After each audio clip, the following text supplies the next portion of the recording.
have. Next let's go to our trending topics. And in trending topics, this is actually a bit of old news, and it kind of reflects how social media doesn't always keep up with the events of the day. But when I logged into Twitter this morning, Tim Cook was trending, in part because of Apple versus Facebook. That Apple, for a couple of years now, has been really highlighting the privacy elements of its products and trying to distinguish itself from Android and Google, certainly from a handset perspective, by presenting themselves as the privacy alternative. And, that inevitably puts them into conflict with the rest of the technology industry, with social media companies. And that's where, in particular, we're starting to see a conflict between Facebook and Apple. And that was why Tim Cook was trending today, because Tim Cook gave a talk at the end of last week at a conference in which he's making it clear that Apple's going to be taking more action against companies like Facebook, against apps on their platform, to make the relationship between Apple and its users, and therefore between the apps and its users, more consensual, more clear.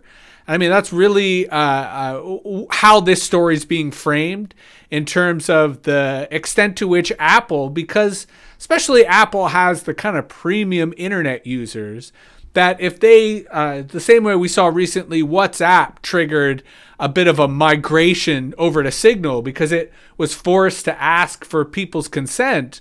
Well, Apple's now doing the same thing, and that Apple is now going to start telling people what an app like Facebook or an app like Instagram does in terms of the information that it takes and the relationship that it has with a user.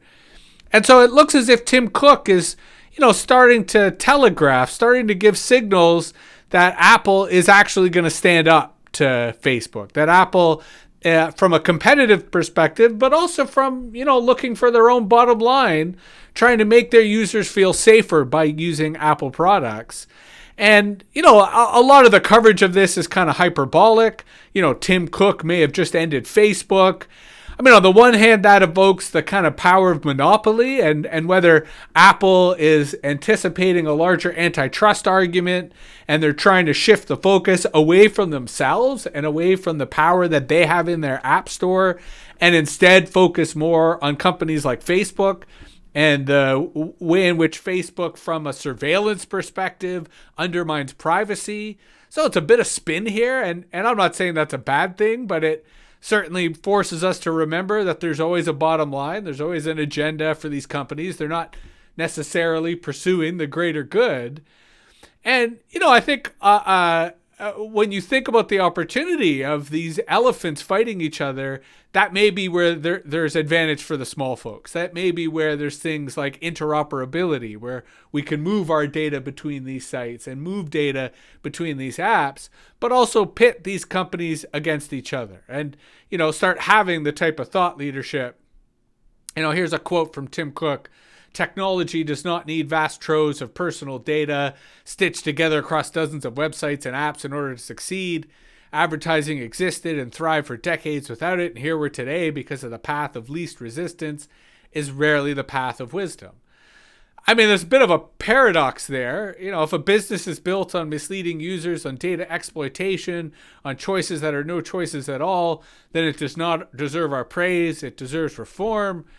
Because here's the sleight of hand. Here's the distraction. I mean, on the one hand, he's speaking against surveillance. He's speaking against the creepy side of non-consensual targeted advertising. But on the flip side, he's not backing away from it, right? He's talking about consent. He's talking about wisdom. And when people evoke wisdom in the era of AI, they mean wise AI, right? They mean more targeted advertising that you opt into that might be a little more, accurate. So I think it offers a real opportunity in terms of pitting these companies against each other. But at the same time, we do need to be careful. We do need to watch out. And, my buddy Merlatron just jumped into the chat and pointed out that, Facebook's counterspin to this is to suggest that this is going to hurt small business. That, Facebook as an advertising marketplace really makes programmatic advertising as accessible as possible, as cheap as possible, and that empowers the small business owner.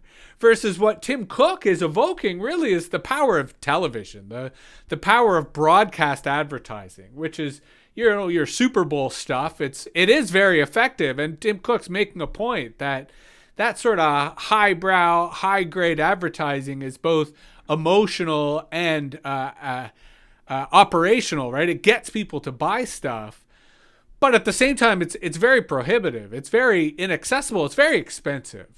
And I think that's where Facebook does have a very powerful counter argument in trying to, demonstrate that they and Google in their surveillance-based programmatic advertising have empowered small business by making that level of marketing accessible to, any idiot who wants to bid on a keyword or to bid on a particular ad.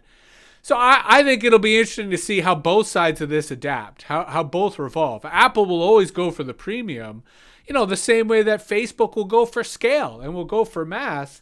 So I think it is an opportunity moving forward. But at the same time, when looking at Facebook versus Apple, we can't forget that these are giants, and these giants never have our best interests at heart. Rather, it's always about their profit motive. It's always about what their interests.